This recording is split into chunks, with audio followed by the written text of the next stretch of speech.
There's a house in Gary, Indiana, that looks just like any other.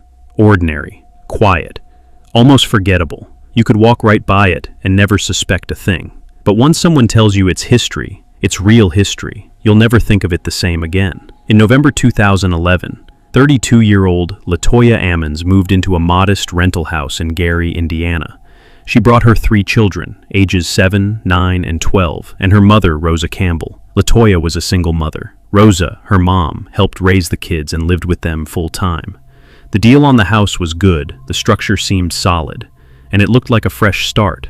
So they bought it, and they moved in. The family was ready to begin a new chapter, Latoya, her children, and her mother, Rosa. But within just a few days, that chapter turned into a nightmare. Roughly 5 to 6 days after moving in, Latoya noticed something disturbing. Flies, hundreds of them, swarming the exterior of the house. It wasn't just a few on a window, it was the entire house covered. The sight was so overwhelming that Latoya couldn't even stand outside for more than a minute. She ran back in and told Rosa. Rosa calmly suggested maybe someone had disturbed a nearby beehive. Latoya went back out to investigate, but there was no hive, no nest, no sign of where the flies were coming from.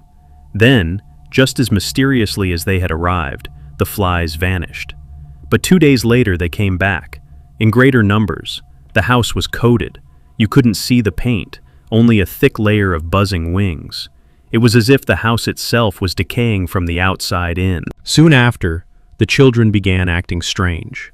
3 kids, ages 7, 9, and 12, who were once happy, playful, and social. Now, they refused to leave the house. They avoided eye contact. They stopped speaking to their mother and grandmother. Instead, they whispered to each other in deep, unnatural voices. Voices so low and unfamiliar, neither Rosa nor Latoya could make out what was being said. 15 days in, Latoya returned to work. Rosa stayed home with the kids. That day, while watching TV, Rosa heard a violent thudding from the bedroom. She rushed in to find the 3 children physically fighting, throwing each other into walls with shocking force. Rosa separated 2 of them and left the middle child, the 9-year-old, in the room alone to calm down. But the banging didn't stop. When she opened the door again, she saw the child suspended in midair, floating, slamming from wall to wall by some invisible force. When she asked him what he was doing, he responded in a deep, monstrous voice. "I'm not a normal person. I am something else." Terrified, Rosa ran for the landline and called Latoya at work. Latoya rushed home. By the time she arrived, everything seemed calm. The boy was quiet, normal even. But the family couldn't ignore what they'd seen. The incidents kept escalating. The children refused to eat. They stopped going to school. They began talking to themselves in dark corners. Neighbors started to take notice. One of them eventually filed a report with Child Protective Services, fearing abuse or neglect. That's when Valerie Washington, a CPS caseworker, arrived at the home with her team. She found the children bruised, undernourished, and visibly disturbed. She suspected abuse. The kids wouldn't say anything.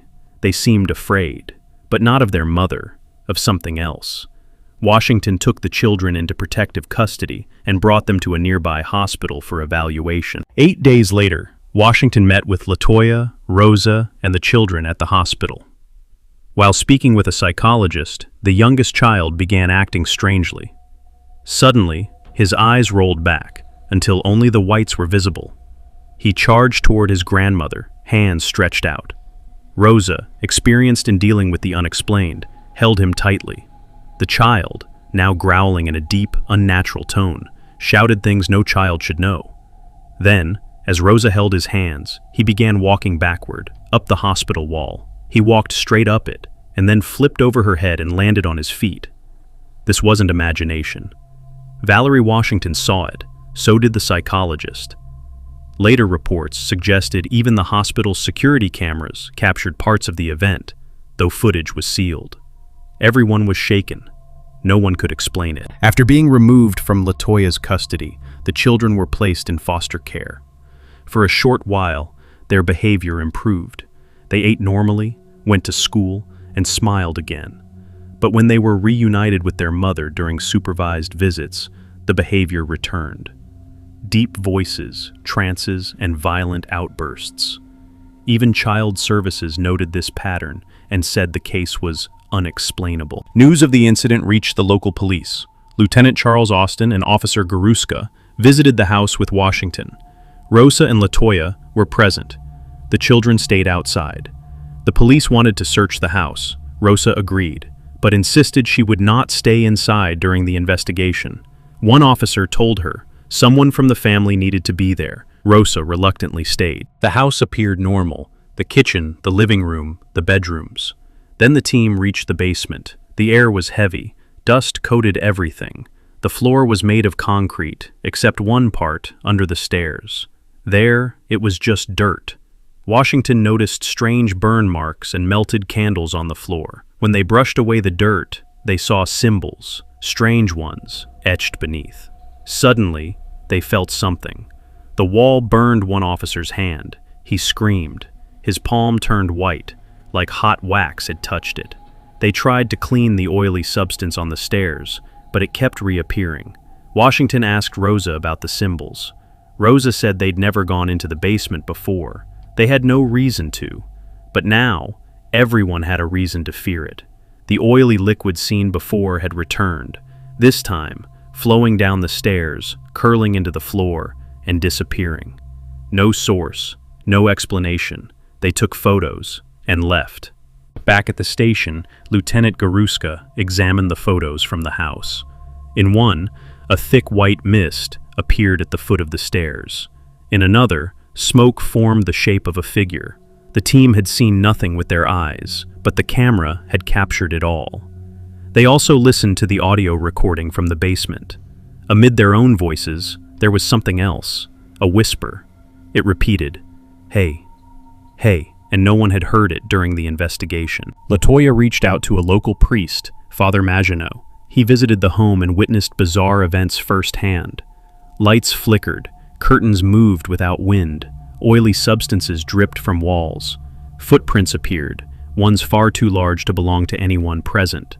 Father Maginot concluded the house was overrun with spirits, possibly more than 200.